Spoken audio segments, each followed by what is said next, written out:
నీ జీవితంలో దేవుడు నువ్వు ఏది కోల్పోయావో, ఏది నష్టపోయావో, ఏది నీ జీవితములో అది కోల్పోయి నష్టపోయి బాధపడుతున్నావో మరలా తిరిగి రెస్టరేషన్ లోనికి, రిజరెక్షన్ పవర్ లోనికి, పునరుత్థానం యొక్క శక్తి నీలోనికి దేవుడు ప్రవేశిస్తాడు. ఆమేన్.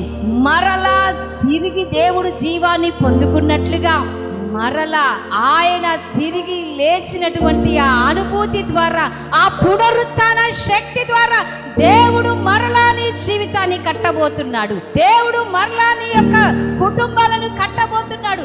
విరిగిపోయిన భార్యాభర్తల కుటుంబాన్ని దేవుడు ఆయన పునరుత్థాన శక్తి ద్వారా కట్టబోతున్నాడు. తల్లి బిడ్డల మధ్యలో ఉన్న సంబంధము తెగిపోయి ఉందేమో, దేవుడు మాట్లాడుతూ ఉన్నాడు, మరలా మీ కుటుంబమును నేను కట్టబోతున్నాను.